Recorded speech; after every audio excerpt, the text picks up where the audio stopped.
Hello दोस्तों, तो कैसे हैं आप। जैसे कि आप देख रहे होंगे हमने फ्रिक्शन चैप्टर्स को कम्प्लीटली पढ़ लिया है। जो भी हम फ्रिक्शन फोर्स की बात करते हैं, जो भी हमने 3 टाइप्स पढ़े उसके, फिर उसके बाद हमने देखा ड्राइव फोर्स क्या होता है। कुछ सम्स भी किए हैं 4-5 जो भी किए हैं आप देखे होंगे। सब किससे बेस है? न्यूटन्स के सेकेंड लॉ पे। तो अगर आपको और भी सम्स मतलब चाहिए कि हम और भी सम्स आपको करें, तो आप सबसे पहली बात तो आपको पहले कमेंट करिए। कमेंट करेंगे तो आपको मालूम पड़ेगा कि मुझे हाँ आपको ज़रूरत है और भी डीप में जाने की ज़रूरत है क्वेश्चन को समझने के लिए। तो मैं आपको करके दिखा दे दूँगा, ठीक है। तो आज हम पढ़ने जा रहे हैं नया चैप्टर जिसको हम कहते हैं काइनेटिक एनर्जी एंड वर्क। अब काइनेटिक एनर्जी एंड वर्क नया चैप्टर है। जैसा कि आपको पता हो कि हम जब कोई भी चैप्टर को स्टार्ट करते हैं तो सबसे पहले इंट्रोडक्शन दिया जाता है, बैकग्राउंड की ज़रूरत पड़ती है कि नहीं। ऐसा हमारा हर चैप्टर में होता है, हर चीज़ ऐसे करते हैं हम। तो हम जब काइनेटिक एनर्जी और वर्क की बात करते हैं तो क्या होता है कि जब हम किसी भी मोशन की बात करते हैं, हमें देखिए, हमें किसी भी चीज़ का मोशन की स्टडी क्यों करना है? मोशन की स्टडी करके हम फ्यूचर प्रेडिक्ट कर सकते हैं ना। हम मेन मोशन की स्टडी करते हैं किसी भी चीज़ का, किसी कोई बॉडी हम उसकी मोशन की स्टडी करते हैं। जब हम मोशन की स्टडी कर रहे थे तो देख रहे थे हम सबसे पहले क्या किए थे, हमने कोऑर्डिनेट सिस्टम फिक्स किया था। इसको हम कहते हैं frame of reference. Coordinate system हमने फिक्स किया, इसको हम कहते हैं फ्रेम ऑफ रेफरेंस। तो हमने इसे एक कोऑर्डिनेट सिस्टम फिक्स कर लिया, मान लीजिए XYZ एक कोऑर्डिनेट सिस्टम है, रेक्टेंगुलर कोऑर्डिनेट सिस्टम है जिसे हमने फिक्स किया। तो हमने क्या किया, पॉइंट दिखाया, तुरंत हमने बात किया पॉइंट हम जब देख लिए कि पॉइंट क्या होता है, उसके बाद हमने सीखे कि दो पॉइंट के बीच में जो मैक्सिमम मिनिमम डिस्टेंस होता है उसको हम डिस्प्लेसमेंट कहते हैं, जिसको हम डिस्प्लेसमेंट कहते हैं। और डिस्प्लेसमेंट क्या है? Vector quantity. डिस्प्लेसमेंट सीखने के बाद हमने सीखा वेलोसिटी क्या होता है। इसका क्या डिस्प्लेसमेंट का अगर हम d/dt कर लें, मीन्स डिफ्रेंशिएट करते विद रिस्पेक्ट टू टाइम, तो वेलोसिटी होता है। वेलोसिटी के बाद हमने सीखा कि एक्सेलरेशन क्या होता है। एक्सेलरेशन सीखने के बाद हमने देखा कि जो फोर्स होता है, फोर्स क्या होता है? मास इंटू एक्सेलरेशन। अगर हम स्पेशल केस की बात करें, जब हमारा मास क्या हो, कांस्टेंट हो, वरना dp/dt change, rate of change of momentum, linear momentum per unit time. Rate of बोल दिए तो अपने आप पर यूनिट टाइम आ जाएगा। The rate of change of linear momentum is called force. हम जब force equal to mass into acceleration लिखते हैं तो हम इसको वेक्टर फॉर्म में लिखते हैं। ऐसे हमने फोर्स पढ़ लिया। अब फोर्स देखिए हमारा क्या था, वेक्टर क्वांटिटी। क्या है? Vector quantity. अब इसके बाद हम पढ़ेंगे क्या, वर्क क्या होता है, एनर्जी क्या होता है कि नहीं। तो एक एक स्टेप बाय स्टेप हम पढ़ते जा रहे हैं, एक एक स्टेप बाय स्टेप पढ़ते पढ़ते हम नए नए चैप्टर की ओर जा रहे हैं। अब देखिए हमने काइनेटिक एनर्जी और वर्क की जरूरत क्यों पड़ी। हमने देखा फोर्स के जो हमारा कॉज है, हम फोर्स को महसूस करते हैं। फोर्स की वजह से किसी भी ऑब्जेक्ट में, हम फोर्स को देख नहीं सकते हैं, हम महसूस करते हैं। फोर्स की वजह से क्या होता है कि किसी ऑब्जेक्ट में कुछ मोशन होता है और मोशन को हम स्टडी करते हैं। जो स्टडी करने का पैरामीटर होता है, हम फोर्स जब लगाते हैं किसी भी ऑब्जेक्ट पे, तो ऑब्जेक्ट में क्या होता है, एक्सप्रेशन होता है। तो एक्सप्रेशन हमारा क्या पैरामीटर, इसको मेजर करते हैं। मीन्स हमारा फोर्स क्या है, कॉज है, और एक्सेशन जो है उसका इफेक्ट है।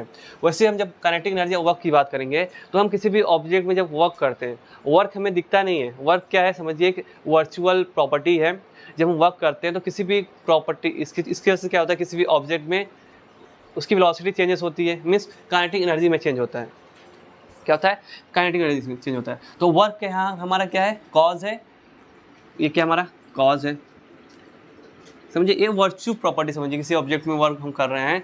और जो काइनेटिक एनर्जी क्या है, इसका इफेक्ट है जिसको हम स्टडी करते हैं। अब काइनेटिक एनर्जी क्या होता है, kinetic plus energy means, kinetic means motion. जब हम कोई ऑब्जेक्ट मोशन करता है हम उसको काइनेटिक बोलते हैं, है कि नहीं। एनर्जी मीन्स मोशन की वजह से जो एनर्जी है उसको हम काइनेटिक एनर्जी कहते हैं। अब क्या एनर्जी का और काइनेटिक एनर्जी का वर्क का क्या रिलेशन है, उसको हम इस चैप्टर में पढ़ेंगे। क्या करेंगे, इस चैप्टर में पढ़ेंगे। तो इस चैप्टर में हम देखेंगे कि काइनेटिक एनर्जी होता क्या है शॉर्ट फॉर्म में, फिर उसके बाद वर्क देखेंगे। काइनेटिक एनर्जी और वर्क कैसे रिलेट करते हैं, क्योंकि देखिए ये कॉज है, ये इफेक्ट है। जैसे फोर्स कॉज था, एक्सेलरेशन इफेक्ट था, तो उसका एक रिलेशन था ना, F = मास इंटू एक्सेलरेशन। वैसे कॉज, जो हमारा कॉज है, जो इफेक्ट, इसके बीच में एक रिलेशन होगा जिसको हम कहते हैं work and kinetic energy theorem. Work energy theorem भी कहते हैं, काइनेटिक एनर्जी वर्क थ्योरम या वर्क काइनेटिक एनर्जी थ्योरम बोलते हैं। ये पढ़ेंगे। उसके बाद हम देखेंगे वर्क के बाद पावर। इस चैप्टर में पावर क्या होता है। कुछ लोग में बहुत ज़्यादा पावर होता है, कोई काम थोड़े टाइम में कर लेते हैं, उसको बोलते हैं उसके पास बहुत पावर है। तो rate of doing work is called power, सबको एकदम अच्छे समझते हुए चलेंगे। पहले हम देखते हैं कि हमें काइनेटिक एनर्जी वर्क की जरूरत क्यों पड़ी, एनर्जी हम क्यों जा रहे हैं करने, एनर्जी के बारे में क्यों पढ़ने जा रहे हैं। हम जब फोर्स हमने पढ़ा, न्यूटन्स के सेकंड लॉज का यूज़ किया, न्यूटन मैकेनिक्स को हम कहते हैं, हमने फोर्स के बारे में पढ़े। फोर्स क्या है हमारा, फोर्स एक वेक्टर क्वांटिटी है। फोर्स क्या है, वेक्टर क्वांटिटी है। कभी भी देखिए जब हम वेक्टर क्वांटिटी का यूज़ करते हैं ना, उसको जोड़ना मतलब जो एडिशन सब्ट्रैक्शन ये भी सब जो भी करते हैं, हम मल्टीप्लिकेशन करते हैं, मल्टीप्लिकेशन मीन डॉट और क्रॉस प्रोडक्ट, थोड़ा सा मुश्किल होता है, हमें बहुत डायरेक्शन का हमेशा ध्यान देना पड़ता है।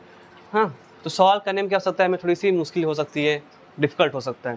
जैसे एग्जाम्पल के तौर पे चले, अभी हम जब सम्स कर रहे थे, ये नॉर्मल सम था, तो इसमें क्या था कि हमारा जो कंपोनेंट अलॉन्ग दी सेम था। अगर हम मान लें हॉरिजॉन्टल एक्सिस, तो हॉरिजॉन्टल एक्सिस पे जो कंपोनेंट है हमारा फोर्स का कांस्टेंट होगा। मान लेते हमारा जो क्वेश्चन था कुछ और हो, कैसा हो जाए, हमारा सरफेस कुछ इस टाइप का हो जाए। मैं पूछूं हमने इस सरफेस से यहाँ से छोड़ा, बताइए इस पॉइंट पे या ज़मीन यहाँ पे, बताइए इसकी वेलोसिटी कितनी होगी एकदम लास्ट पॉइंट पे, ठीक है। मान लीजिए कुछ हाइट से हमने उसको ड्रॉप किया, बताइए यहाँ पे एनर्जी क्या होगी। तो आपको पता है कि अगर आप जानते होंगे तो यहाँ पे हम लोग क्या करेंगे, पोटेंशियल एनर्जी काइनेटिक एनर्जी का वो इक्वेशन लगा देंगे, काम हो जाएगा, है कि नहीं।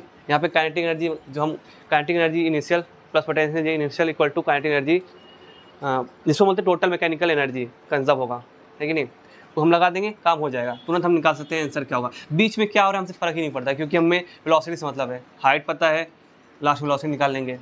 यहाँ पे हाइट कुछ है, यहाँ पे वेलोसिटी कुछ है, यहाँ पे वेलोसिटी जीरो मान लेते हैं, तो यहाँ पे हाइट जीरो हो जाएगी इसके रिस्पेक्ट में, और वी फाइनल हम निकाल लेंगे किसके रिस्पेक्ट के, टोटल मैकेनिकल एनर्जी जो कंजर्व का हम फॉर्मूला लगाएंगे। यहाँ पे जो सरफेस होगा फ्रिक्शन लेस सरफेस होगा, ये कंडीशन होगा, फ्रिक्शन लेस सरफेस होगा।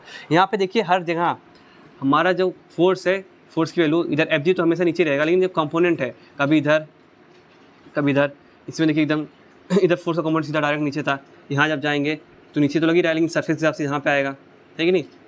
तो क्या हो गया, फोर्स के कंपोनेंट चेंज हो रहे हैं। अगर हम यहाँ देखें तो इधर थोड़ा इधर आ जाएगा, ठीक है। फोर्स के कंपोनेंट चेंज हो रहे हैं, तो हम जो यूज़ करते हैं F equal to mass into acceleration, हमेशा हमें आपको करना पड़ेगा, वेक्टर क्वांटिटी है, इसके वजह से हमेशा फोर्स को ध्यान देना पड़ेगा, क्योंकि ये वेक्टर क्वांटिटी है, कितना कंपोनेंट किधर है, चीज़ें बहुत कॉम्प्लिकेट हो जाएंगी। लेकिन अगर हम काइनेटिक एनर्जी का यूज़ करेंगे, kinetic energy, potential energy, work का यूज़ करेंगे, डायरेक्ट आप बिना मोशन के बीच में क्या हो रहा है हमसे मतलब ही नहीं, लास्ट में सीधा आंसर बता सकते हैं। क्योंकि काइनेटिक एनर्जी और हम वर्क की जो बात करते हैं, एनर्जी फॉर्म है, ये क्या है, एनर्जी का फॉर्म है, और ये होते हैं स्केलर क्वांटिटी। क्या होते हैं, स्केलर। स्केलर क्वांटिटी को जोड़ना घटाना बहुत ही आसान है, मल्टीप्लाई करना बहुत आसान है। तो स्केलर क्वांटिटी में हम इसको चेंज करते हैं। अगर आप आगे जब पढ़ेंगे ना, बीएससी करें, बीटेक करें, एमएससी करें, तो क्या होगा, जब बहुत आप आगे जाएंगे, हम जो शुरुआत में यूज़ करते हैं फोर्स को, हम बोलते हैं उसको न्यूटोनियन मैकेनिक्स से, कहते हैं न्यूटोनियन मैकेनिक्स, जिसे हम यूज़ करते हैं क्या, F equal to mass into acceleration.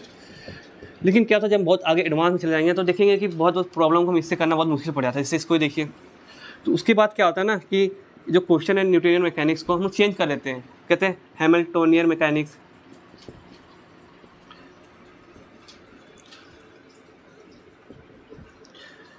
लैग्रैंजियन mechanics.